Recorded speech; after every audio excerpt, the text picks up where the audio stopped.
यही है कि सबको मल्टीपल डेटा रखना एक जगह, है ना भाई। एक ऑब्जेक्ट बना के जहां मल्टीपल डेटा रख सके, बाद में भाई उसमें से क्या कर सके, निकाल सके, है ना। अब इसमें देखा गया कि भाई मेरी तरह तरह की जरूरतें हो सकती हैं। लोग इसके लिए पहले खुद से कोड कर रहे थे अलग से। पहले जब आया था जावा तो ये सारी चीजें नहीं थी। बाद में फिर क्या हुआ, बहुत से लोगों को ऐसी जरूरतें पड़ थी।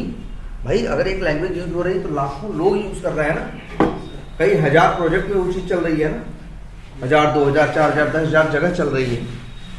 तो फिर बहुत से लोगों की जरूरतें थी ऐसी।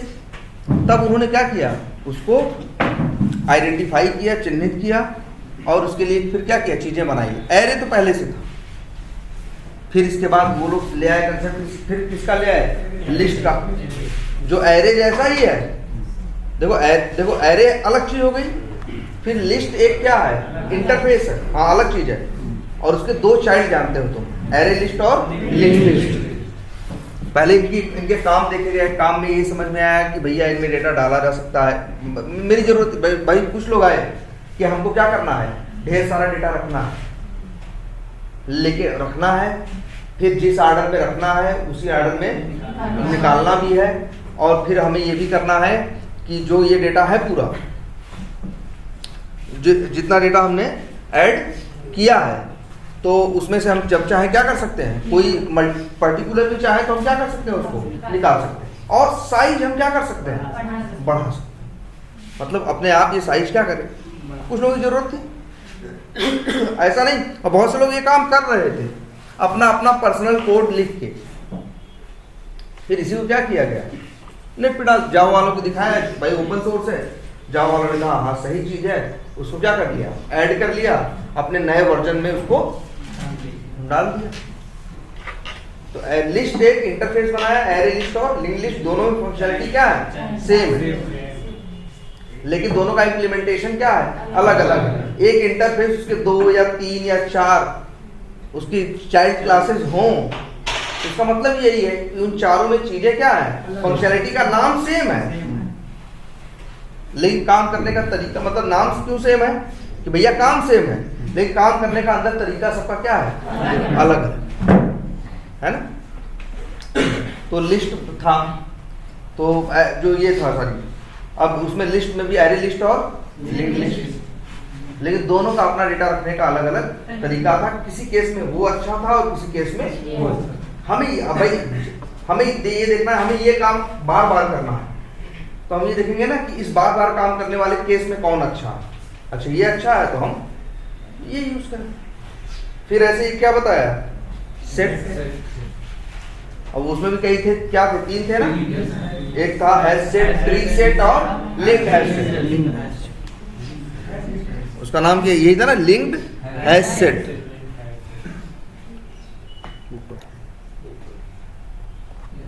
ये लिंक्ड हैश सेट, सेट के बारे में ये बताया था कि भाई डेटा रखोगे तो नॉर्मली क्या ये यूनिक रखता,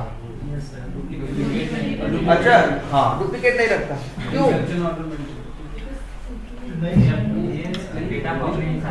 डुप्लीकेट क्यों नहीं रखता, क्योंकि एड्रेस नहीं रखता इसलिए डुप्लीकेट नहीं किसी का। अच्छा स्ट्रिंग में देखा है, स्ट्रिंग में भी अगर कहीं लिखो, स्ट्रिंग पूरे कंसेप्ट देखा है, कांस्टेंट बूल या उसको क्या बोलते हैं, स्ट्रिंग बूल बोलते हैं। तो वहां पे क्या देखा है कि अगर लिखो string x equal to Rahul और फिर लिखो अगली लाइन में string y equal to Rahul, 2 Rahul नहीं बनेंगे, एक राहुल जो बनाए वही दूसरे के काम आए। तो उसमें क्या लॉजिक इस्तेमाल करेगा, दूसरे वाले को चेक करेगा कि क्या वो ऑलरेडी एग्जिस्ट तो नहीं करता, अगर नहीं करता होगा तो ऐड कर बनाएगा, और एग्जिस्ट करता होगा तो नहीं बनाएगा, उसी के एड्रेस से काम चलाएगा, है ना। सेम यही चीज होती है इसमें भी, सेट में जो हैश क्लास है ना, हैश सेट, इसमें यही स्ट्रक्चर है सेम, कि वो जब किसी डेटा को रखता है, यहां देखो नाम हैश कहां से है ना, हैश एक वर्ड आया है ना, और फिर एक वर्ड है, और ये तो हैश आया कहां से, हैश आया है हैश कोड से, जावा जैसे कोई ऑब्जेक्ट है ना, हर ऑब्जेक्ट के लिए क्या जनरेट करता है, एक हैश कोड, है ना। तो वैसे सेम यहां ये करता है, जब भी किसी डेटा को ये ऐड करता है सेट, तो उस समय क्या करता है, जैसे तुम उससे कहोगे कि सेट का हैश सेट का ऑब्जेक्ट बनाया, उसके बाद डॉट ऐड मेथड कॉल किया, वो क्या करेगा, एक डेटा ऐड करेगा ना। अब तुमने कुछ भी ऐड किया तो सबसे पहले उस डेटा या उस ऑब्जेक्ट के लिए उसके अपने कुछ रूल हैं, उस रूल के थ्रू उसके लिए एक हैश कोड क्या करेगा, जनरेट करेगा। समझ रहे हो, उसका ये सीधा नियम है। और फिर ये देखेगा इसी हैश कोड का क्या इस सेट ऑब्जेक्ट के साथ कोई ऑलरेडी है, नहीं होगा तो उसे क्या कर देगा, ऐड कर देगा। एक बार ऐड मेथड कॉल किया, राहुल डाला, सही। इसके बाद जब तुमने दोबारा डॉट ऐड किया और राहुल डाला, तब क्या हुआ, फिर उसके लिए हैश कोड जनरेट किया उसी फार्मूला पे। अब राहुल का हैश कोड क्या आया, सेम आया। तो फिर वो जब उसे ऐड कर ले तो भाई चेक करेगा, तो वहां ऑलरेडी वो क्या मिलेगा, उसको मिलेगा, तो फिर उसको ऐड नहीं, वहां से क्या आ जाएगा, वापिस आ जाएगा। यही कंसेप्ट क्या है तुम्हारा सेट का, जिसमें हैश सेट है ना, एक ट्री सेट है, वो भी यही सेम हैश सेट हो, ट्री सेट हो या लिंक हैश सेट हो, जब भी कोई डेटा उसे ऐड करने की बात करोगे तो सबसे पहला काम वो क्या करेगा, चेक करेगा।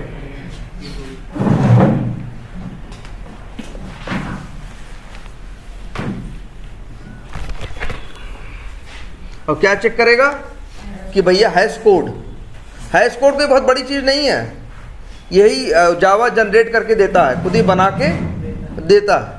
वहां तुम रूल बता सकते हो कि तुम्हारा हैश कोड का, जैसे दिखाएं एक बार, जैसे ये देखो, अच्छा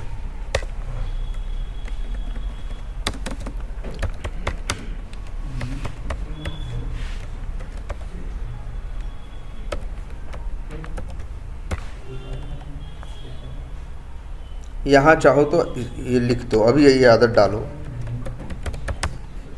जैसे स्ट्रिंग बता दिया, सॉरी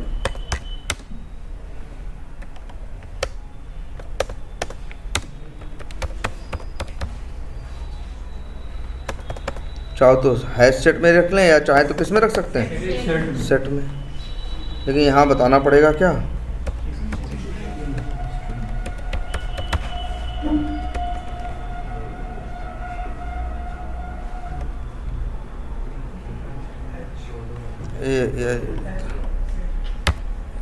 चल ऐसे।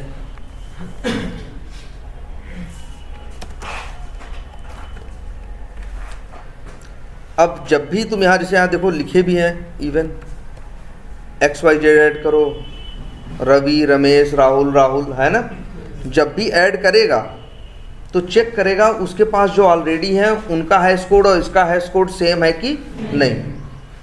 अब XYZ का अलग होगा, रवि का अलग होगा, रमेश का अलग होगा, राहुल का अलग होगा, देखिए राहुल और राहुल का क्या होगा, सेम होगा, तो इसको ऐड नहीं करेगा, एक करेगा। भाई एक पहला तो ऐड कर लेगा ना, जब इसको ऐड करेगा तब तो ऐसी समस्या नहीं रहेगी।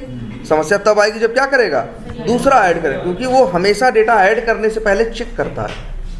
अच्छा, अब जैसे एक चीज़ और दिखा रहे हैं, मान लो स्ट्रिंग नहीं, यहाँ हम लिखते हैं, सपोज करो वेब ड्राइव, यहाँ लिख दें क्या, लॉजिक वेब ड्राइव। अब यहाँ पे हम बना देते हैं web driver DR1 = new from driver.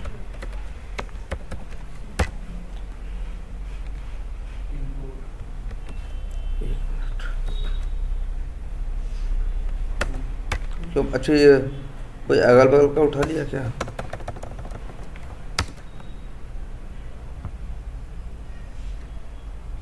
ठीक। अब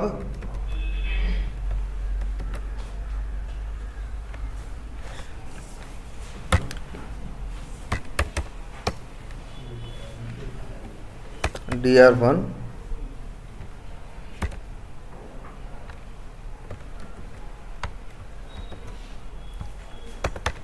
अब बताओ कितने ऐड होंगे?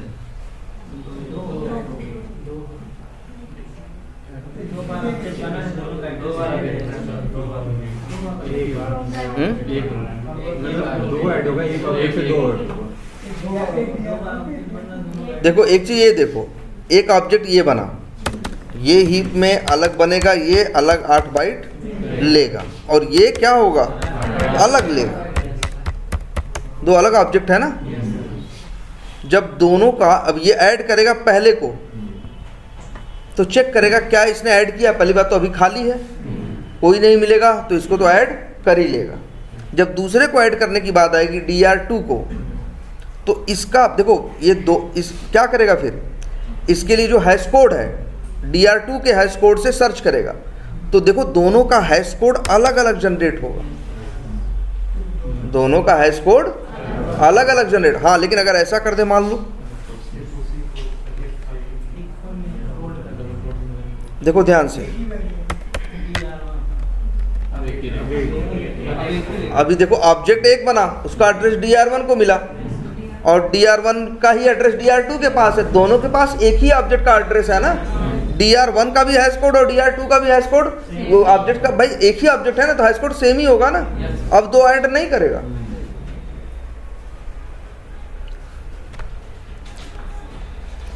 तो हैश सेट है और क्या है, ट्री सेट है और linked hash set. Linked hash set क्या करेगा, ऑर्डर मेंटेन करेगा, लेकिन डुप्लीकेट वो भी नहीं रखेगा। और सेट भी डेटा टाइप सपोर्ट नहीं करता, ना सेट करता है ना लिस्ट करता है। सिर्फ कौन करता है, एरे ही ऐसा है जो डेटा टाइप और क्लास दोनों को सपोर्ट करता है ना।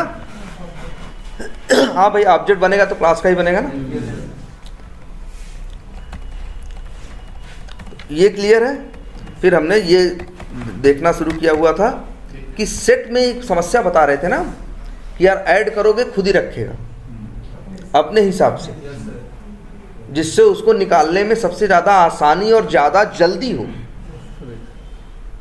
तो भाई हम जानते नहीं कहाँ क्या रखा है।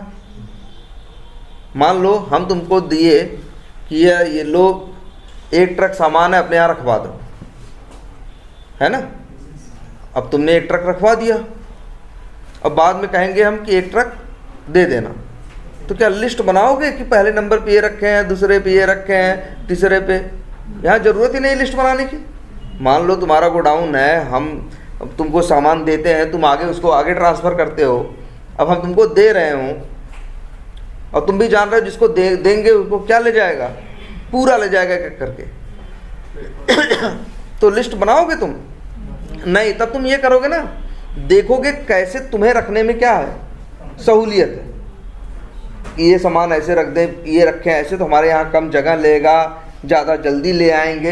ये सारी चीज़ें आ जाएंगी कि नहीं। इसी वजह से देखो अब सारे निकालो, इसके लिए तुम्हारा कौन होता है, फॉर ईच लूप, बताया था ना। फॉर ईच लूप हमेशा डिपेंड करता है कि ये एरे किस टाइप का है। जिस टाइप का एरे है उसी टाइप के किसी वेरिएबल में वैल्यू ले सकते हो, और हर चक्कर में वैल्यू अपने आप क्या अपडेट होती जाएगी, एक एक करके आगे बढ़ता जाएगा। अच्छा, एक चीज़ और देखना ज़रा, और ये क्या था, हैंडल वैल्यू याद है? हमने बताया था कि जितने ब्राउज़र ये रन टाइम पे ओपन करता है या खुलते हैं इससे, उनका क्या करता है, उनकी हैंडल वैल्यू स्टोर करता है। हैंडल वैल्यू का क्या मतलब है कि भाई जब भी किसी ब्राउज़र को लॉन्च करता है सेलेनियम, तो उसको एक हैंडल वैल्यू देता है। मेन की बाय डिफ़ॉल्ट फोकस कहाँ रहता है, मेन वाले पे रहता है। अब जैसे कभी दो ओपन है, जैसे इस केस में हमारे कितने ओपन हो रहे थे, दो, एक अबाउट अस का और एक हेल्प का। एक किसका, अच्छा मेन तो पहले ही ओपन है, फिर एक भाई एक तो पहले ही चल रहा था, फिर अबाउट अस पे क्लिक किए एक और खुला, फिर हेल्प पे क्लिक किए एक और खुला।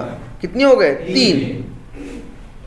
अब हमें 3 में से किसी पे काम करना है। पहले तो देखो इन्होंने इसको सेट में रखा, क्यों इन्होंने ऐसा नहीं कर दिया यार, ये बताओ पहले। मतलब ये लिस्ट, अगर यहाँ से लिस्ट देते तो लिस्ट में रख लेते ना, ये सेट दे रहे थे तो मेरी मजबूरी थी क्या किस में रखें, सेट में। क्वेश्चन यही है कि आखिर उन्होंने सेट में क्यों रखा, लिस्ट में क्यों नहीं रखा।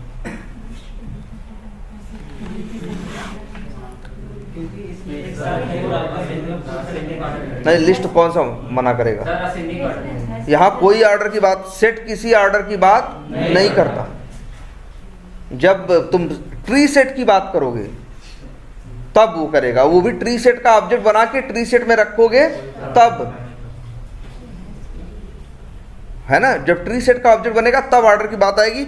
यहाँ तो सेट है, अब अंदर पता नहीं क्या बना रहे हैं, ट्री सेट बना रहे हैं कि क्या बना रहे हैं, हैश सेट बना रहे हैं।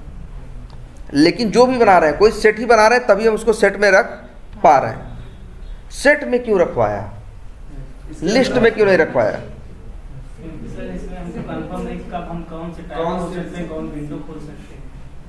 अभी भी देखो सेट की सबसे बड़ी क्वालिटी क्या है, सेट यूनिक डेटा रखता है।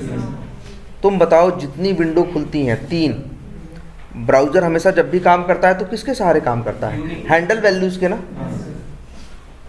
और हैंडल वैल्यू इसीलिए तीनों की क्या होनी चाहिए, यूनिक। जब भी तुम कभी चलाओगे हैंडल वैल्यू नई बना के देगा, लेकिन जो भी देगा 10 विंडो खुले उससे या 100 उससे खुल जाए। मान लो तुम्हारे पेज में 100 लिंक है, क्लिक करो, एक एक विंडो खुल रही हो, 100 खुल जाए, लेकिन 100 के 100 की हैंडल वैल्यू क्या होगी, अलग होगी। इसीलिए देखो बहुत बड़ा सा था ना, कुछ लिखा था CD विंडो हाइफन और A125 BC ऐसे करके XY करके पूरा ऐसे ढेर सा बड़ा लंबा सा था ना। ये हमेशा क्या होनी चाहिए, यूनिक। अगर हैंडल वैल्यू अगर मान लो यूनिक नहीं हुई तो भाई काम इस पे करना है, काम उस पे जाकर करने की कोशिश करेगा ना, नहीं कर पाएगा, या तो एक्सेप्शन देगा। अगर मान लो किया भी, उसमें भी संजोग से वही XPath एग्जिस्ट किया तो वहां पे भी काम करेगा, तो उसका कोई मतलब नहीं होगा। तब इन लोगों ने देखो सेट यूज किया। सेट यूज करने से ये फायदा है कि अगर डुप्लीकेट मतलब वो रखेगा ही नहीं। अगर लिस्ट में रख, अगर इन्होंने अंदर जो विंडो हैंडल्स की वैल्यू थी वो लिस्ट में रख के तुम्हें दी होती, तो अगर डुप्लीकेट कभी मान लो होता तो वो मना करता, वो भाई डुप्लीकेट भी दे देता। लेकिन अब ये दिक्कत नहीं होगी। इसीलिए गेट विंडो हैंडल्स नाम का मेथड जहाँ इन्होंने बनाया होगा वहाँ ऑब्जेक्ट अंदर भाई सारा जो हैंडल वैल्यूज़ होंगी, भाई हैंडल वैल्यू उनके पास थी, उनको बस डालनी थी। एरे में भी डाल सकते थे, एरे लिस्ट में भी डाल सकते थे, और सेट में भी। उन्होंने सेट में डाला, उन्होंने हैश सेट का ऑब्जेक्ट बनाया, एरे लिस्ट का नहीं बनाया।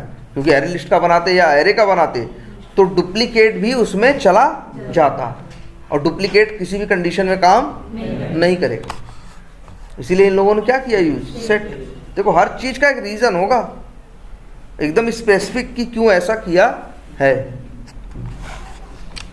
अब लेकिन यहाँ इससे यही एक चीज़ मिल रही है कि नंबर से तुम नहीं ऐसा नहीं कर सकते। 0 पे तुम्हें पता है कौन मिलेगा, या 1 पे कौन मिलेगा और 2 पे कौन मिलेगा। तो इसके लिए एक इन्होंने दिया कि एक एक करके सारी उठा सकते हो, जैसे हमने यहाँ उठाई।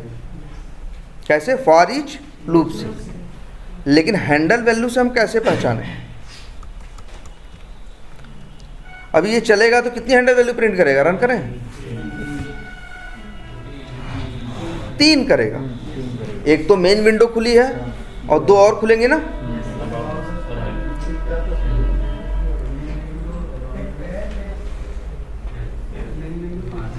ये 3 और तीनों क्या हो गई हैं, प्रिंट। क्यों प्रिंट हुई हैं, इस लूप की वजह से।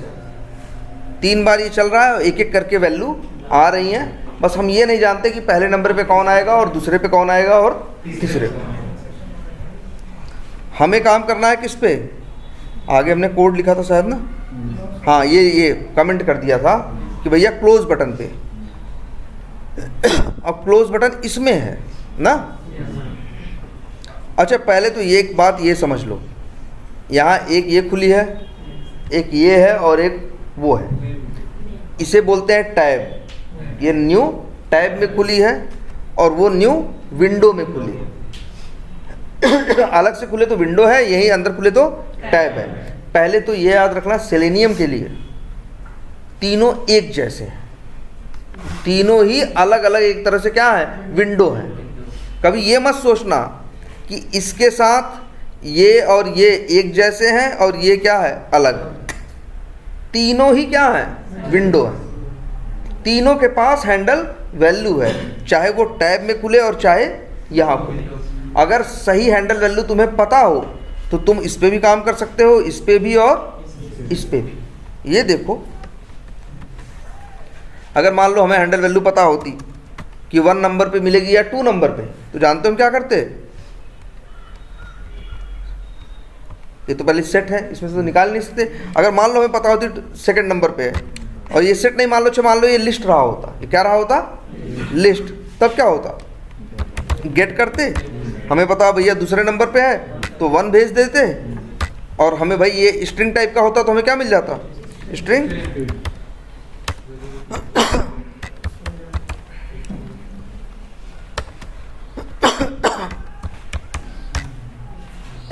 ये ना, और फिर इसका मेथड है ड्राइवर डॉट, ये बताया है ना कौन सा, नाम क्या रखा है, dr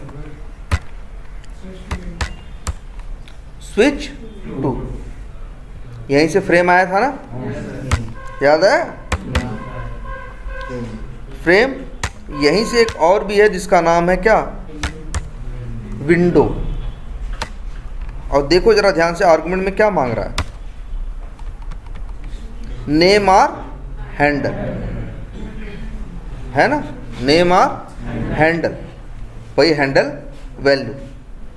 तो हैंडल वैल्यू ये जो निकाले थे यही भेज देते। अब क्या हो जाता, फोकस कहाँ चला जाता,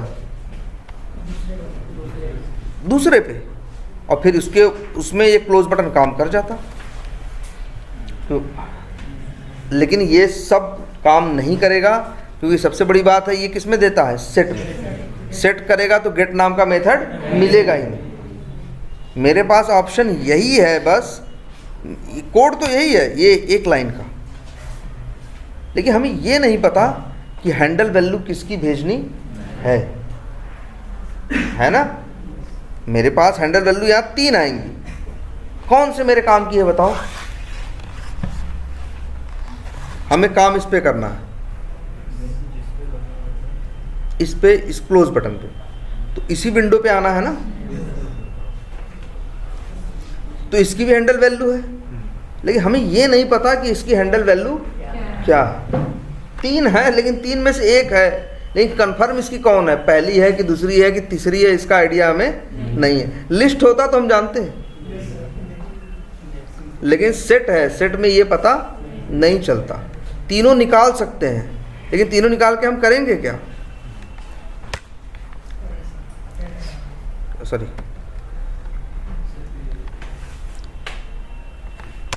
बताओ। अब अच्छा ये बताओ, ये पता है ना कि driver dot switch to dot करो, तो एक काम करते हैं, dr dot switch to dot window करें और यहाँ हैंडल वैल्यू भेजें, तो फोकस किस पे आएगा, तीनों पे नहीं आएगा, एक बार में तो एक पे आएगा ना, पहले पे आएगा, अगली बार चलेगा तो दूसरे पे आएगा, अगली बार चलेगा तो तीसरे पे आएगा। कंफर्म है ये? तो अगर ऐसा है,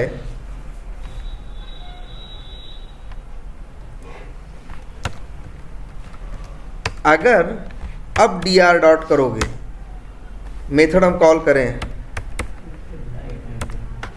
गेट टाइटल, तो ये किसकी टाइटल लाएगा, टाइटल तो लाएगा। 3 खुले हैं ना, यहाँ सॉरी यहाँ देखो 3 खुले हैं ना, एक यही टाइटल होता है ऊपर, एक ये इसकी ये है, इसकी ये है 2, और इसकी ये है वी टाइगर CRM 5, ये तीनों की अलग अलग टाइटल है कि नहीं है। तो जब ये यहाँ पे पहली लूप चलेगा, पहली बार आएगा, तो पहले की हैंडल वैल्यू आएगी, अब हमें नहीं पता पहला कौन है, लेकिन आएगी ना। तो जब पहले की हैंडल वैल्यू आएगी तो उन तीनों में से जिसको ये पहला मानता होगा उसके ऊपर फोकस लेके जाएगा। और अगर हम यहाँ मेथड यूज कर लें गेट टाइटल, तो उसकी टाइटल भी लेके आएगा, स्ट्रिंग टाइटल। अब बताओ जिस पे तुम्हें काम करना है ये है ना, इस पे ना, इसकी टाइटल ये है ना। वैसे टाइटल कैसे कॉपी करें, यहाँ तो डॉट डॉट आ गया है। वो याद रखना, जब भी कोई भी वेब पेज हो उसे राइट क्लिक करके क्या करो, अगर इंस्पेक्ट करते हो तो सबसे ऊपर जहाँ HTML है, याद रखना पहले हेड होता है बाद में बॉडी। हेड के अंदर जाओगे तो अगर टाइटल है तो टाइटल नाम का एक टैग मिलेगा, जो यहाँ आ रहा है वही वहाँ आ रहा है। देखो वी टाइगर CRM5 फ्री आ रहा है कि नहीं। हम इसे कॉपी कर लें। अच्छा मान लो अगर हम यहाँ कंडीशन लगा दें, इफ, देखो कंडीशन, ये टाइटल निकाल के ला रहा है किसकी, भाई लूप चलेगा, जिसकी हैंडल वैल्यू आएगी उस ब्राउजर पे फोकस करेगा और उसी की टाइटल लेके आएगा। अगर हम ये लिख दें title dot equals ignore case, और हम किसको चाहते हैं, इस पे काम करना ना। इसकी टाइटल क्या हमने निकाली है, देखो ये ना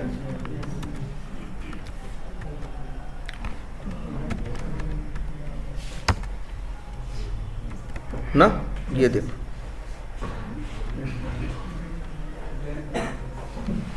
ये है ना भाई। अच्छा इफ के अंदर कब आएगा, ये लूप भले 3 बार चलेगा, लेकिन जब एक एक करके इस टाइटल निकालेगा, पहले की टाइटल निकाला फिर उसको मैच किया, अगर वो मैच करेगी तो इफ के अंदर जाएगा, नहीं तो अंदर नहीं जाएगा। ठीक है, इसके बाद फिर लूप दूसरी बार चलेगा।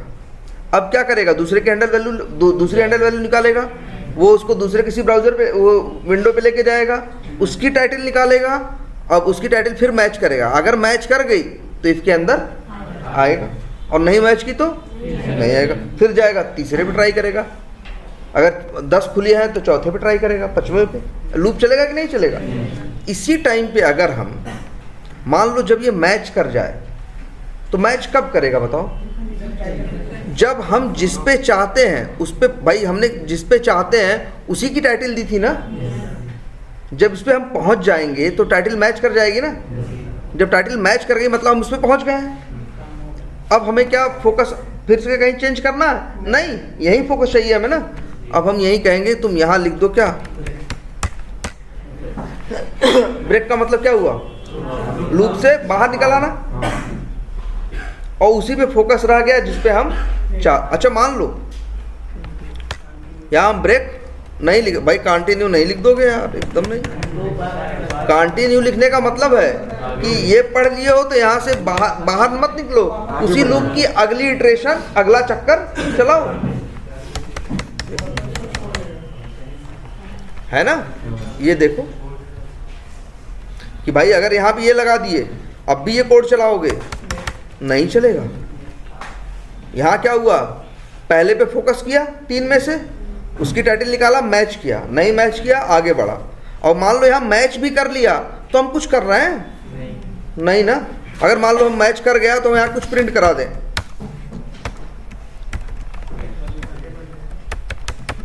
क्या matched, this is our browser. लिखने से क्या हुआ भाई, ये दूसरी बार चला, मैच कर गया, अंदर ही प्रिंट हुआ, लेकिन इसको कौन रोक रहा है, लूप तो अभी तीसरी बार भी चलेगा, फिर तीसरे फोकस आएगा कि नहीं आएगा, नहीं कंडीशन मैच करेगी, नहीं अंदर आएगा, बस प्रिंट ही तो होगा, लेकिन ये कोड थोड़ी नहीं चलेगा। ये समझो, मान लो भी हम रन करें,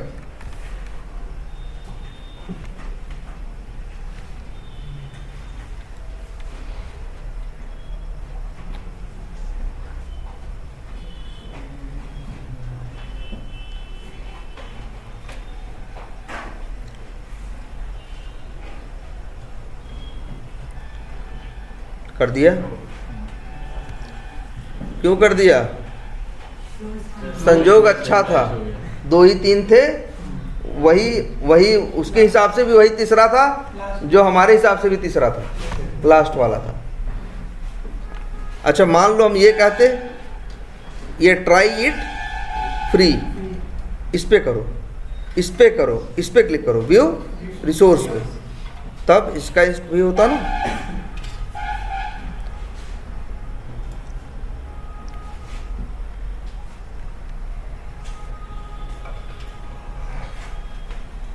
एक्सपाथ 2 क्या है, इनर टेक्स्ट का व्यू रिसोर्स है ना। मान लो यहाँ पे लिख देते बाई डॉट एक्सपाथ और यहाँ लिख देते डबल स्लैश टैग नेम क्या ए था, और ए नहीं चाहो तो स्टार भी लिख सकते हो। स्टार का मतलब कुछ भी हो, ए हो तब भी चलेगा, स्पैन हो, कुछ भी हो, इनपुट हो। स्टार लिखने का मतलब क्या, एनी। कंप्यूटर में याद रखना स्टार का मतलब क्या होता है, एनी, मतलब कुछ भी, कोई भी टैग। और देखो ये एक्सपाथ किसके लिए काम करेगा, किसी के लिए भी, लेकिन इसकी एक दिक्कत भी है कि अगर किसी का कहीं उसका टैग मान लो स्पैन हुआ, ए हुआ, बी हुआ, कुछ और हुआ, उसका भी टेक्स्ट व्यू रिसोर्स है तो उससे भी ये मैच कर जाएगा। लेकिन ए लिख दोगे तो भैया पहले छांटेगा कि उसका टैग ए है कि नहीं, फिर देखेगा टेक्स्ट क्या है। यहाँ ऐसे लिख दोगे तो मतलब टैग वैग कोई नहीं, बस देखेगा किसका इनर टेक्स्ट व्यू रिसोर्स है। अब ये अब इसको चलाओ जरा,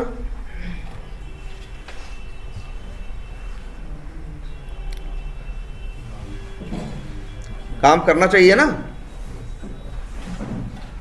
लेकिन ये नहीं करेगा।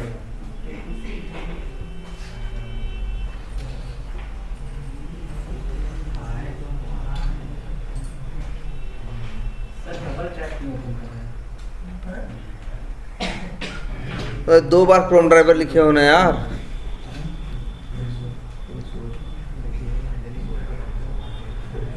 एक यहाँ की हो और एक यहाँ भी किए हो और एक लॉन्च ब्राउज़र कॉल किए हो ना, एक यहाँ भी चल रहा है। लेकिन देखो तुम देखोगे खुला यही है, दिख यही रहा है, लेकिन तब भी ये काम, भाई खुले तो 3 है ना, ये भी है और ये भी है, लेकिन काम नहीं किया। क्यों नहीं किया भाई, ये लूप क्या हुआ, चला, लेकिन भाई जब 3 बार चलेगा तो अंतिम वाला ही तो आएगा। यहाँ जो दिख रहा होगा कहाँ, ये 3 बार चल रहा है ना। और मान लो हमें काम, अच्छा अभी ये कहोगे कि यार ये भी गलत डाला है, टाइटल हमने टाइटल क्या डाला है, ये वाला, ये तो उससे मैच करेगा ना, इससे, जबकि हमें काम किस पे हम करना चाह रहे हैं, इस पे। इसका क्या है, वी टाइगर CRM, तो ये भी निकाल लो, राइट क्लिक करो और क्या करो, इंस्पेक्ट करो। HTML है तो हेड होगा, हेड में टाइटल टैग होगा, यही है।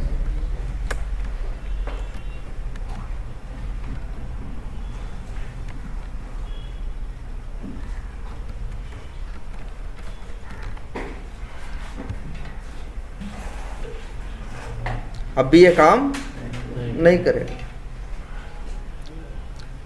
ये 3 खोल रहा है, किसी को पहला रख रहा है, किसी को दूसरा और किसी को तीसरा। लूप 3 बार चलेगा तो लास्ट में हैंडल वैल्यू किसकी आएगी, जो इसके हिसाब से तीसरा है। फोकस किस पे होगा, तीसरे पे। जबकि हमको यहाँ ये करना चाहिए, अगर मान लो ये इफ है, यहाँ हम मैच कर रहे हैं टाइटल, अगर हम यहीं लगा दें क्या,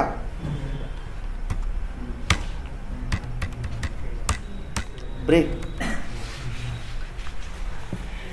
है ना। अब क्या मतलब है इसका, भाई ये इफ है, यहाँ मैच किया तो जैसे देखो एक एक करके फोकस सेट कर रहा है उठा उठा के। जब मैच कर गया तो सही जगह फोकस है, तभी तो मैच किया है। तो उसी टाइम पे क्या कर जाओ, इफ के अंदर क्या लिख दें, ब्रेक, कि लूप से बाहर निकलो।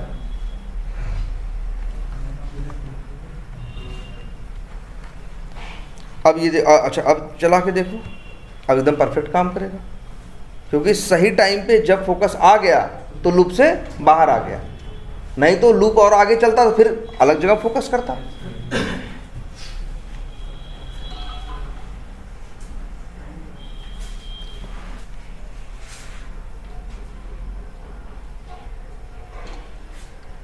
देखो अभी रिसोर्स खुल गया ना,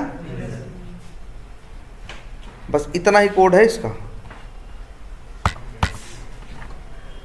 और एकदम कॉमन कोड चलेगा हर जगह। जब भी 4 विंडो खोलेंगे तुमसे कोई कहेगा कि उस पे काम, उसके उस बटन पे काम करना है, तो तुम देखोगे बस उसकी टाइटल क्या है, कोड का लॉजिक सेम यही रहेगा। गेट विंडो हैंडल्स करोगे, लूप लगाओगे, एक एक करके हैंडल वैल्यू लोगे, और फिर उसे क्या करोगे, टाइटल निकालोगे, टाइटल से मैच करोगे, जहां मैच कर जाए वहां ब्रेक कर जाओ। एकदम कॉमन कोड, बस कॉपी करके पेस्ट कर देना, बस अपनी टाइटल डाल देना है बस, और इस प्रिंट का भी कोई मतलब नहीं। ये देखो इस पूरे कोड में देखो अच्छा जरा, क्यों कह रहे हैं कि ये कॉमन कोड है, हर जगह काम करेगा, क्योंकि इस कोड में कुछ भी अलग नहीं है। बस टाइटल एक ऐसी चीज है जिस पे तुम्हें काम करना होगा, उसकी अलग होगा। बस इस पूरे मान के चलो, ये 6 लाइन का कोड याद कर लो, बस यही लिखना ही है। सॉरी, ये यहां से ये, इसमें एक ही चीज तो हार्ड कोडेड है भाई, जिस पेज पे काम करना होगा उसकी टाइटल देनी है, बाकी कोड सेम है, यही सेम लॉजिक, यही ब्रेक लगाना है, ऐसे ही करना है, ऐसे टाइटल निकालना है, ऐसे ही मैच करना है, अंदर जाओ ब्रेक कर जाओ। इससे क्या होगा, सही जगह तुम्हारा फोकस पहुंच जाएगा। जो सिनेरियो कर रहे थे ना फाइंड एलिमेंट्स वाला, ये इस्तेमाल कर लो, चलेगा। जब क्लिक करते हो खुल जाते हैं, उसी समय गेट विंडो हैंडल्स यूज करो और लूप लगाओ भाई, 2 में लूप लगेगा, और टाइटल निकालो जिससे मैच करो, काम करो। अच्छा, अगर कभी ऐसा हो तो, जैसे हमें टाइटल देनी है मान लो इसकी, और इसकी टाइटल बदल रही हो, लेकिन हमें इतना पता है कि इतना वर्ड रहेगा, वी टाइगर CRM -फ्री, तो यार ये भी बताया गया है ना, जैसे इक्वल्स इग्नोर केस होता है वैसे ही क्या होता है, कंटेंट्स भी होता है ना।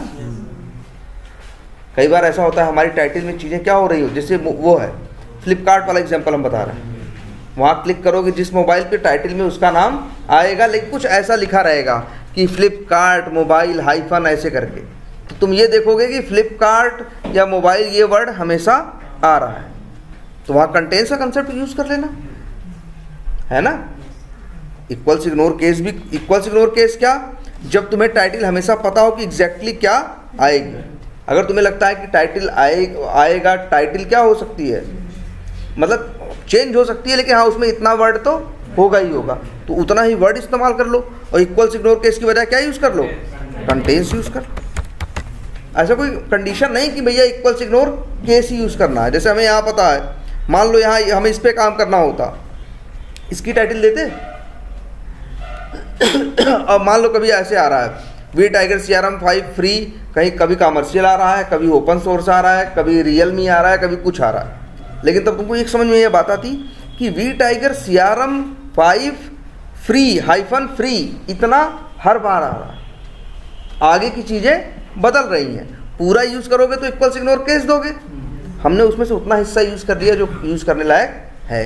देखो यही सेम कंसेप्ट एक्सपाथ में भी तो यूज होता है ना। वैसे भाई कंटेंट्स मेथड स्ट्रिंग का है, स्ट्रिंग के पास मेथड इक्वल्स भी है, इक्वल्स इग्नोर केस भी है, और क्या है, कंटेंट्स भी है। ठीक है, इस तरह से यूज कर सकते हैं। और इसी कोड को बहुत से लोग थोड़ी अलग स्टाइल में भी लिखते हैं। ये काम करते हैं, इसे कॉपी कर लेते हैं, है ना, और इतना कमेंट कर देते हैं सेम कोड।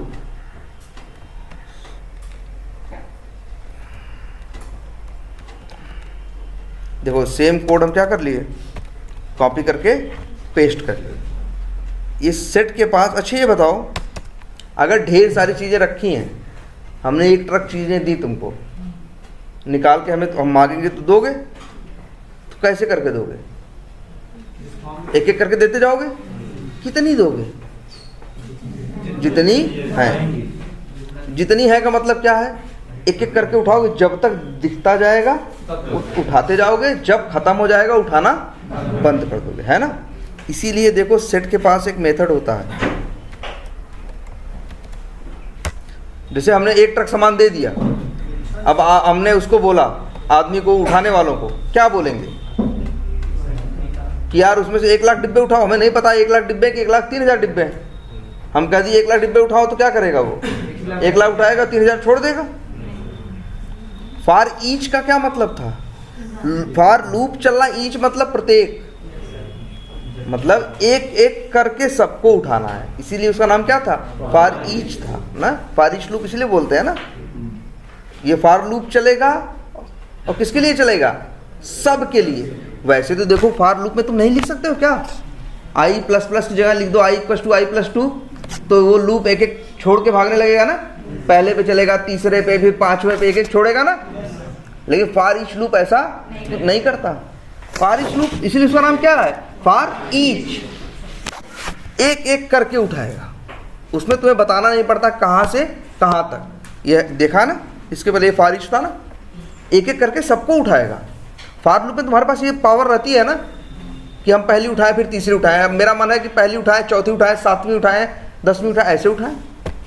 लेकिन फॉर ईच लूप में ये लिबर्टी नहीं होती, वहाँ तो एक एक करके ही आता है ना। चलो ये तो ठीक है। इसीलिए देखो इन लोगों ने मेथड भी सेट के साथ एक दिया है, और उस मेथड का नाम है, सॉरी,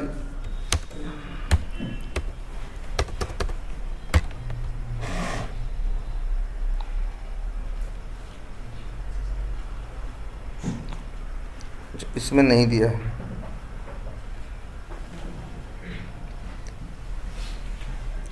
इसमें तो एक एक करके है, लेकिन हाँ ये देखो मेथड, अच्छा सेट है ना।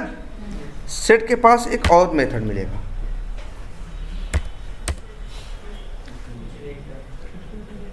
मेथड का नाम क्या है? इटरेटर। ये रिटर्न क्या करता है? नहीं, ध्यान से पढ़ो। इटरेटर स्ट्रिंग, देखो ये मेथड का नाम है और ये एक क्लास का नाम है।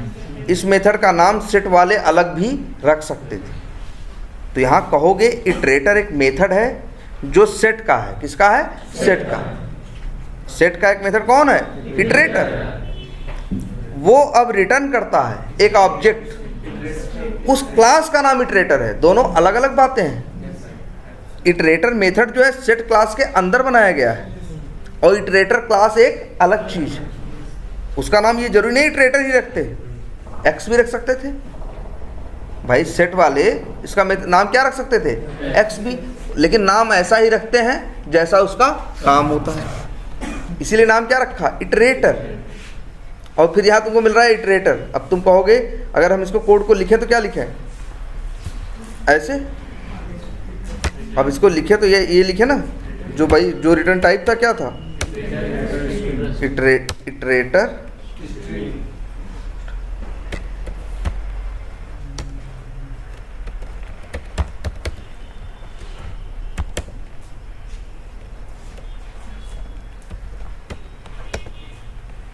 चलो ये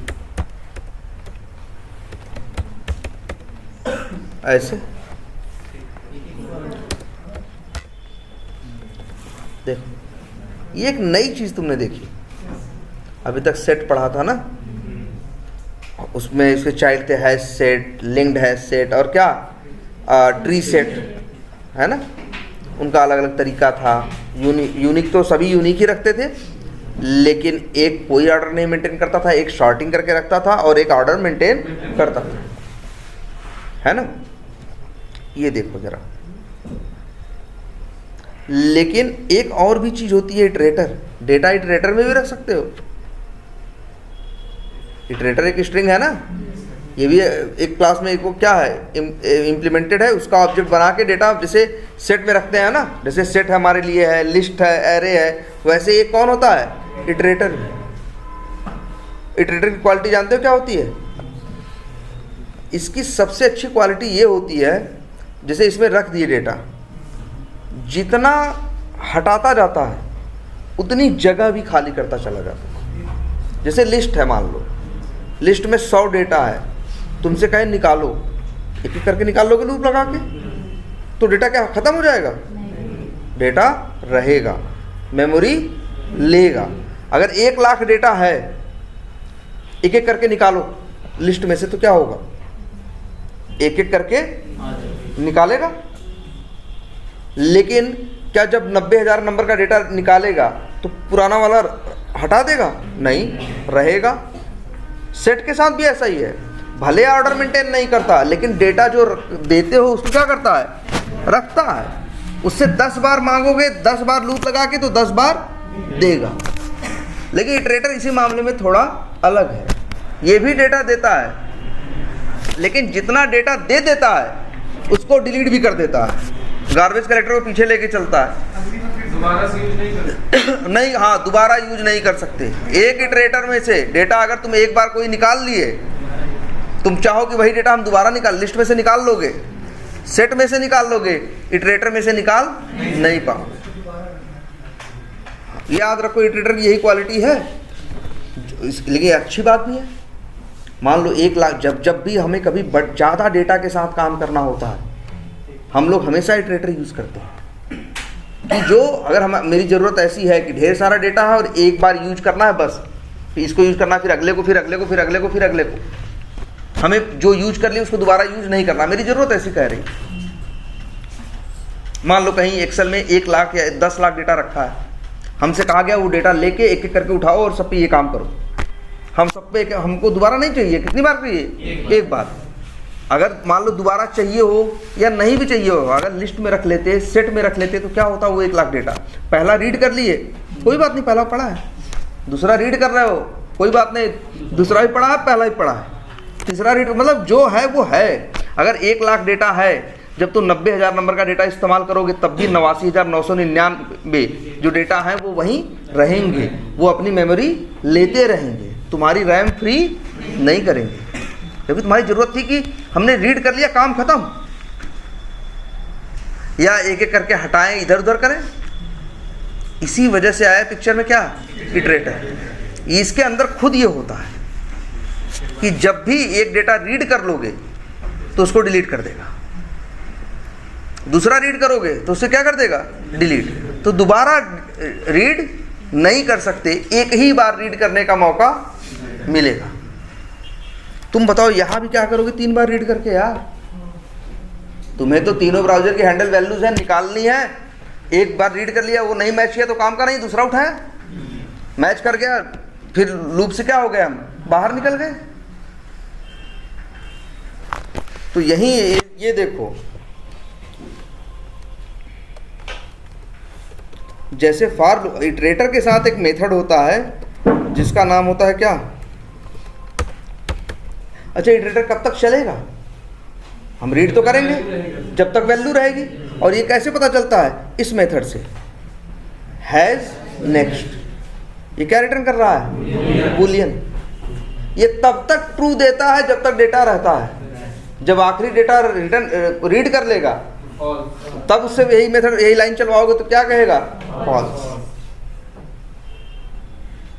ये नंबर वंबर में बात नहीं कर रहा है, किसमें कर रहा है? कंडीशन में। भाई बूलियन का मतलब क्या है? भाई ट्रू फॉल्स, कंडीशन बात कर रहा है। ये फॉर लूप भी जरूरी नहीं है यार, यहाँ चाहो तो क्या लगा सकते हो? व्हाइल। और यहाँ कंडीशन दे दो,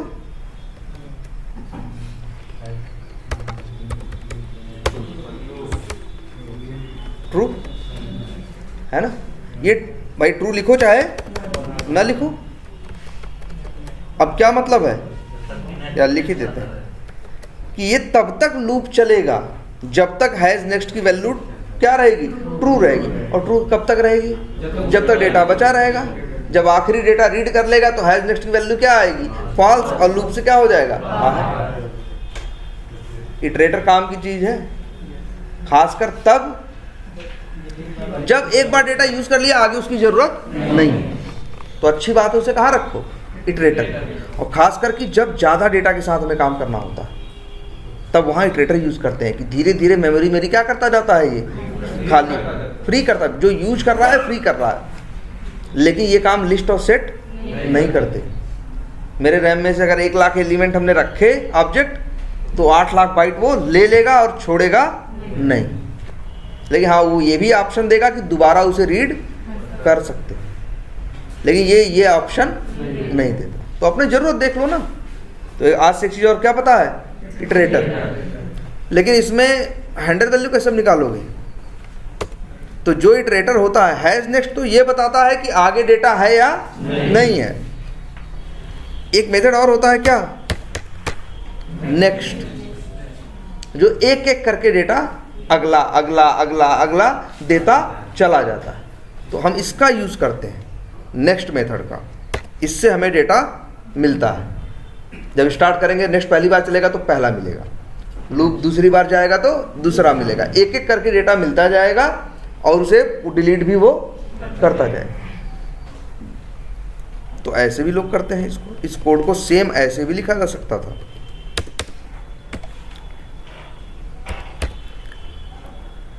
मान लो ये लिखे हैंडल, सॉरी HNDL, सॉरी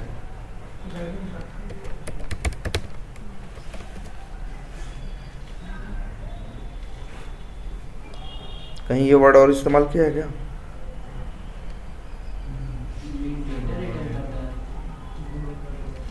नहीं, रिटर्न क्या करता है, यही देखो, स्ट्रिंग ही करेगा। क्यों स्ट्रिंग करेगा? क्योंकि ये इटरेटर किस टाइप का है, स्ट्रिंग टाइप का है। ये नाम उसका दोबारा ऊपर पहले यूज हुआ।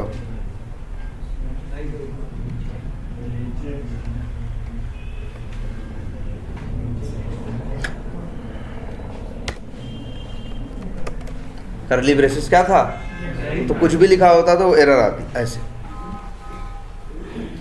ये कोड ऐसे भी लिखा जा सकता है। लेकिन एक चीज़ क्या पता चली तुमको, इटरेटर। पूछेंगे इटरेटर क्या है, वो कहोगे भाई वो भी क्या है, एक कलेक्शन है। लिस्ट भी क्या है, एक कलेक्शन है। सेट भी क्या है, एक कलेक्शन है। इटरेटर भी एक कलेक्शन है। लेकिन इसकी क्वालिटी क्या है, इसकी मेन क्वालिटी ये है कि इसमें से जो जो डेटा रीड करते, और रीड कैसे करोगे, नेक्स्ट मेथड से। नेक्स्ट मेथड करोगे, एक मिलेगा, फिर नेक्स्ट मेथड कॉल करोगे, दूसरा मिलेगा, फिर तीसरा, चौथा। लेकिन जितने देता जाएगा पुराने हटाता जाएगा। हाँ, पीछे से। बढ़िया है ना। अगर 1 लाख डेटा यूज कर रहे हो, तो जब 90,000 डेटा पहुंचे हो, तो उसके वो 89,999 जगह नहीं ले रहे हैं। वो लोग क्या हो चुके हैं, खत्म। जैसे जैसे वो आगे बढ़ता जाएगा, मेमोरी क्या करता जाएगा, फ्री। तुम्हारी परफॉर्मेंस क्या होती जाएगी, बढ़ती जाएगी। लिस्ट में और सेट में ये चीज नहीं हो। कौन, नहीं, पहली बात तो इटरेटर जब यूज करोगे तो सेट का ये मेथड कॉल करोगे, कौन सा, इटरेटर, तभी ये तुमको मिलेगा। और जब ये मिलेगा तुमको, तो वो जिस ऑर्डर में उसने रखा है सेट ने, एक एक करके रीड करता चला जाएगा। इसका अपना कोई इंसर्शन ऑर्डर नहीं है। बस इसकी क्वालिटी ये है कि फ्री करता चला जाएगा। और कब मिलेगा याद रखना, जब हम सेट क्लास का इटरेटर मेथड कॉल करेंगे। नाम इन्होंने इटरेटर रखा, यहाँ इसका आपस में कोई ऐसा रिलेशन नहीं है। ये इटरेटर का ऑब्जेक्ट दे रहा है, इसलिए नाम इन लोगों ने क्या रखा, इटरेटर। ऐसा भी रख सकते थे, गेट इटरेटर ऑब्जेक्ट, रख कुछ भी नाम, या एक्स नाम रख देते, वाई। इन्होंने नाम क्या रखा, इटरेटर। सेम सिनेरियो यही इससे भी हो सकता है। ये भी चलाओगे तो चलेगा। यहाँ फॉर लूप लगाने की जरूरत नहीं है। यहाँ किससे काम हो गया, वाइल से, है ना। अब ऐसे ही ये अब तुम काम कर सकते हो मल्टीपल विंडोज पे। जब भी किसी विंडो पे, अच्छा हाँ, लेकिन अब आ गए दूसरी विंडो पे, फिर काम करना है किस पे, मेन वाली या पहली पे, तो भैया उसके पास भी टाइटल होगी ना। फिर यही कोड लिखोगे सेम, कौन सा, सेम यही कोड क्या करोगे, फिर से कॉपी। मान लो इस पे काम हो गया जो हम काम करना चाहते थे, अब इसके बाद हमें वापस पहली पे काम करना है या तीसरी पे काम करना है, कोई कुछ भी करना हो, तरीका क्या रहेगा, सेम। क्या,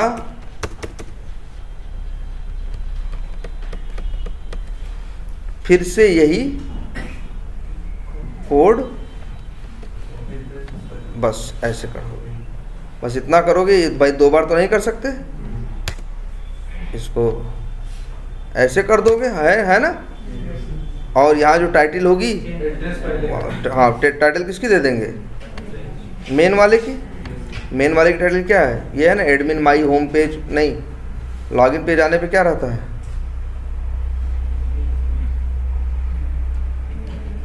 हाँ जो भी रहे, राइट क्लिक करो, इंस्पेक्ट करो, हेड के अंदर टाइटल क्या मिलेगा, टैग, ये कॉपी करो। अब ये इतना कोड आगे चल जाएगा तो किस पे आ जाएगा फोकस, वापस मेन। तरीका यही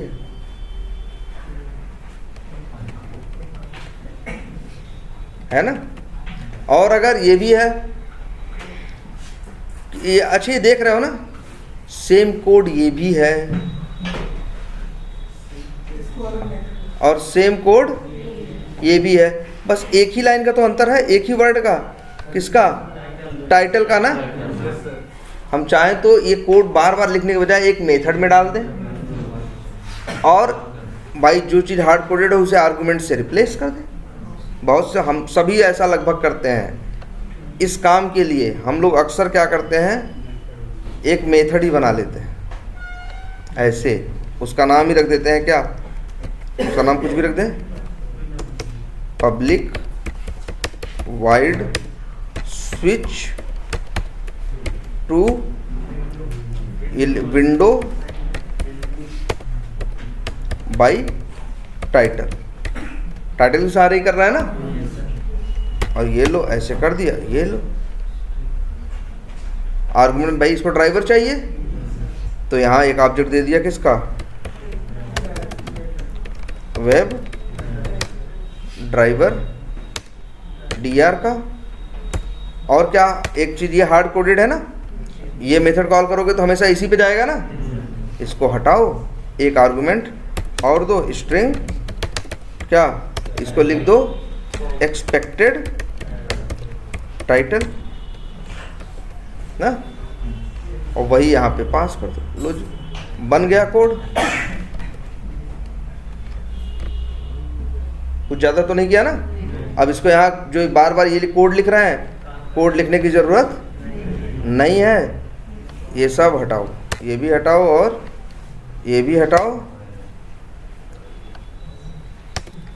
यहीं पे मेथड कॉल कर दे, क्या नाम रखा है हमने, अच्छा स्टैटिक है ना, ये तो ये नॉन स्टैटिक है भाई, ऑब्जेक्ट बना करना पड़ेगा ना।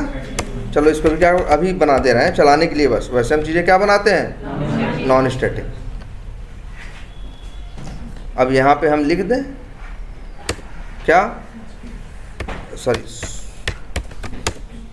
Switch to window by title, driver का ऑब्जेक्ट है ही, और दूसरा है एक्सपेक्टेड मेरा क्या, टाइटल ना। और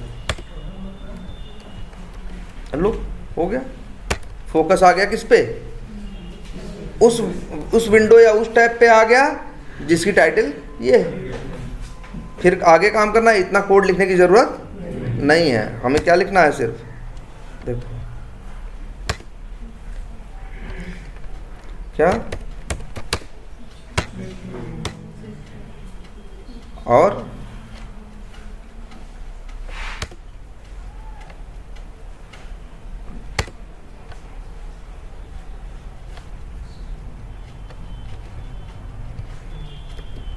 लो, अब किस पे आ गए, फिर से मेन पे, मेन विंडो पे आ गए। मैं जिसका दिया, जिसका दोगे उस पे ये लेके चला जाएगा। है ना। तो ये हमेशा याद रखना, पहले से दूसरे पे जा सकते हैं, दूसरे से तीसरे पे, तीसरे से फिर पहले पे या दूसरे पे, जिसकी टाइटल भेजो मेथड जैसे ऐसे कोड लिख लेते हैं अक्सर हम। भाई 5 लाइन 8 लाइन हमेशा क्यों लिखे यार, है ना। जब देख रहे हैं 8 लाइन में सब कुछ क्या है, फिक्स है, सेम है। तो जो फिक्स नहीं है उसको आर्गुमेंट से दे दिया, बात खत्म। अब तुम्हें तो पता ही है, ऐसा तो नहीं है ना।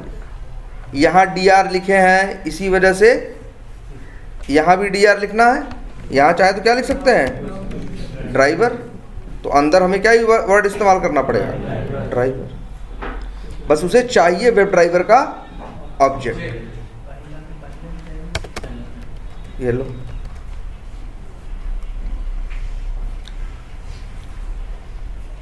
बढ़िया है ये। तो अब किसी भी विंडो पे तुम इधर से उधर इजीली जा सकते हो।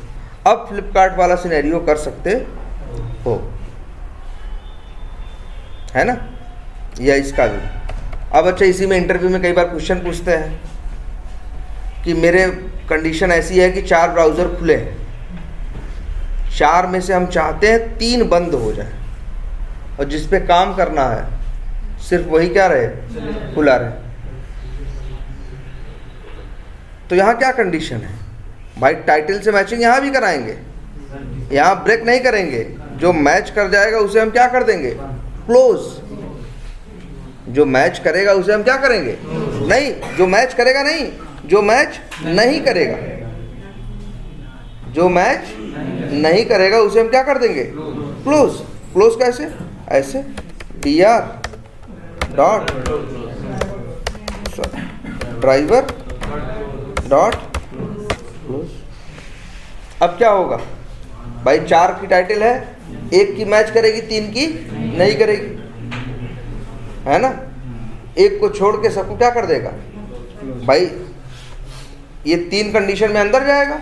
जब मैच नहीं करेगी, 1 की बस मैच कर रही होगी, तो 1 को छोड़ के 3 कंडीशन में अंदर जाएगा और तीनों को क्या कर देगा, एक एक करके।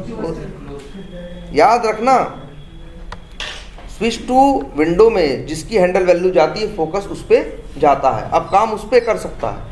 अब चाहो तो उसकी टाइटल निकाल लो, चाहो तो उसे क्लोज कर लो, जो चाहे वो कर लो उस ड्राइवर को। लेकिन हम लोग मैच कराते हैं क्या, उस ड्राइवर की टाइटल। अगर हमें उस पर पर्टिकुलर पे जाना है तो हम क्या करेंगे, इस तरह से वैसे करते। अगर हमें ऐसा करना होता, सबको बंद करो 1 को छोड़ के, और उसको जिसको छोड़ना है उसके लिए हमने बता दिया उसकी टाइटल फलाना होगी। अब ये वाला कोड चला दो। अब यहाँ कंडीशन क्या डाली गई है कि टाइटल अगर मैच ना करे तो अंदर जाओ। या देखो, ऐसे भी लिख सकते हैं या फिर कैसे लिख सकते हैं, डबल इक्वल टू क्या, फॉल्स ना। जब मैच नहीं करेगा टाइटल तब ये अंदर जाएगा, जब अंदर जाएगा तो उसे क्या करेगा, क्लोज करेगा। फिर दोबारा चला, वो मैच कर गया तब अंदर नहीं जाएगा तो नहीं क्लोज करेगा उसको। तीसरी बार चलेगा, वो नहीं मैच करेगा, फिर उसे क्या कर देगा, क्लोज कर देगा। ये क्वेश्चन पूछते हैं कि मेरी मल्टीपल विंडोज, देख रहे हो कंडीशन इसमें कहाँ है। या एक काम करते हैं,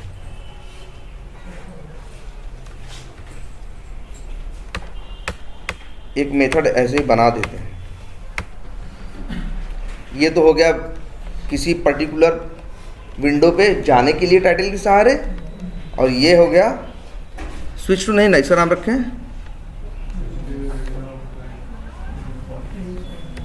क्लोज विंडो। हाँ, विंडो या ब्राउज़र, विंडो लिखो, विंडो बाई टाइटल, या ऐसे लिखिए, close all window accept,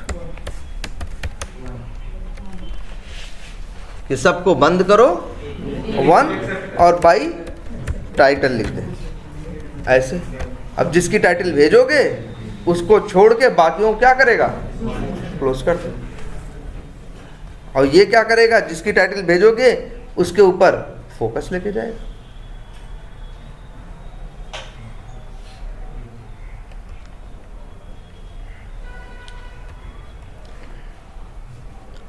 clear है ये?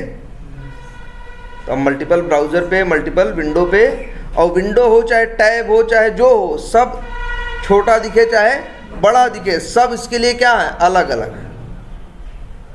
सबके लिए ट्रीटमेंट क्या है, सेम। ऐसा नहीं कि टाइप को अलग ढंग से करेगा और उस पर अलग ढंग से, सेम कोड ही हर कंडीशन में काम करेगा।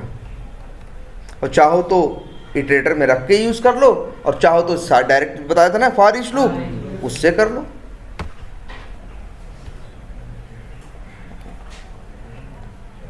क्लियर है ये?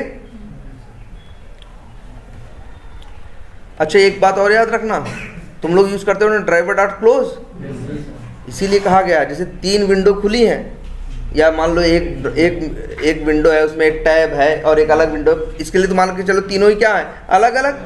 जब ड्राइवर डॉट क्लोज चलता है तो उसको बंद करता है जिसके ऊपर फोकस रहता है।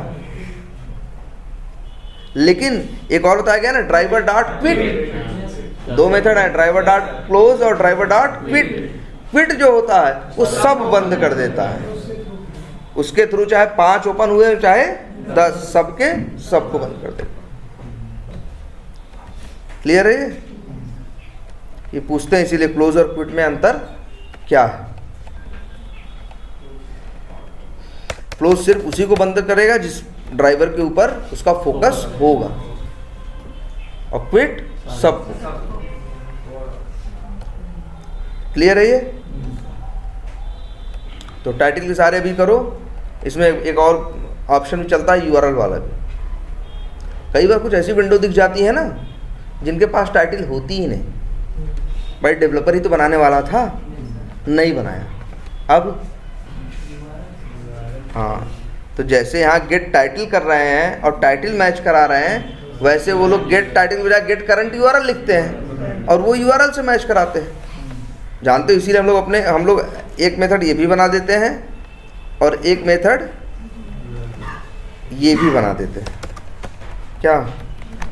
Gate switch window by title, नहीं बाई यूआरएल। क्यों ऐसा करते हैं? जब उसके पास टाइटल न हो। और यहाँ एक्सपेक्टेड टाइटल के लिए क्या भेजा, आर्गुमेंट का नाम सही रखेंगे ना, यूआरएल। यहाँ जो गेट टाइटल लिखा है यहाँ क्या हो जाएगा, गेट करंट यूआरएल होता है मेथड का नाम।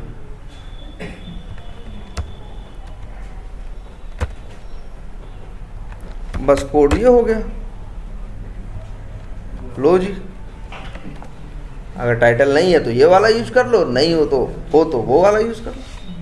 ऐसे 3-4 मेथड एक बार में बना के रख लेंगे, जहाँ जहाँ जरूरत पड़ेगी क्या करेंगे, इसको कॉल करेंगे, यूज करेंगे। अब हर बार 8 लाइन थोड़ी लिखेंगे यार, है ना। और ये तो जान ही लो, पहले से दूसरे पे जाओगे और दूसरे से फिर पहले पे आना है तो फिर से उतना ही कोड चाहिए, तो दोबारा 8 लाइन क्यों लिखो। इससे अच्छा एक मेथड में डाल लो और 8 लाइन क्या करो, वो जब भी जरूरत पड़े मेथड को क्या करो, कॉल कर लो। ऐसे ये भी कर सकते हैं, close all window except one by URL. जहाँ गेट टाइटल था वहाँ गेट यूआरएल हो जाता, चीज़ें बदल जाती थोड़ी सी। ये किसके लिए है, मल्टीपल विंडोज को हैंडल करने के लिए। अब तुम मल्टीपल विंडोज पे काम कर सकते हो। और जो फ्रेम है वो 3 विंडो खुली है ना, तो विंडो किसी एक, भाई तीनों विंडो में या किसी एक विंडो के अंदर फ्रेम होता है ना। मान लो अगर किसी फ्रेम पे काम करना है किसी दूसरे विंडो की, तो पहले उस विंडो पे जाओगे स्विच टू करके ना, भाई जो भी लूप वूप लगा के, फिर उसके जब उस ड्राइवर फोकस हो जाएगा तब dot switch to dot frame करोगे तो उसके ऊपर काम करेगा, है ना। ऐसा नहीं है driver dot switch to dot frame 3 window खुली हैं तो उसका भी दे दोगे उस पर पहुंच जाएगा, नहीं। पहले विंडो को पहचानता है और फिर उसके अंदर फ्रेम को। जब एक ही विंडो रहती है तो ये झंझट आती नहीं। झंझट ये तब आनी शुरू होती है जब कितनी हो जाती हैं, 2, 3, 4, मतलब मल्टीपल, एक से ज़्यादा, तब वहाँ ये लॉजिक लगाना मजबूरी है। ठीक है। और इटरेटर का आइडिया हुआ। इटरेटर भी एक कलेक्शन है। इसकी अच्छी को नेक्स्ट और हैज नेक्स्ट, इसके 2 मेथड याद रखना। एक ये बता, ये एक तब तक ट्रू देगा जब तक डेटा है, और एक मेथड कॉल करोगे तो डेटा मिलेगा। और जितना रीड करता जाएगा उतना हटाता जाएगा। क्लियर। तो तो जहाँ ज़्यादा डेटा सेट है, बड़ा डेटा सेट है, वहाँ भी काम का है ना। और जहाँ तुम्हें ये लगता है कि इस एक डेटा को यूज़ करने के बाद अब उसका कोई यूज नहीं है, लिस्ट या सेट यूज़ करोगे तो वो मेमोरी छोड़ेंगे नहीं। जब तक रीड करते रहोगे तब तक वो वहीं पड़े रहेंगे। बाद में तुम्हें मन कर हुआ तो तुमने लिस्ट को नल कर दिया, आया गार्बेज कलेक्टर क्या कर दिया, हटा दिया, है ना। लेकिन अगर 1 लाख डेटा है, जब 90,000 नंबर का डेटा ले रहे होगे तब भी 89,999 वहीं बैठे हैं, वो अपनी मेमोरी ले रहे हैं। लेकिन ये काम इटरेटर के केस में नहीं हो, एक एक रीड होता गया और वो डिलीट, तो और हल्का होता चला जाएगा, मेमोरी फ्री करता चला जाएगा।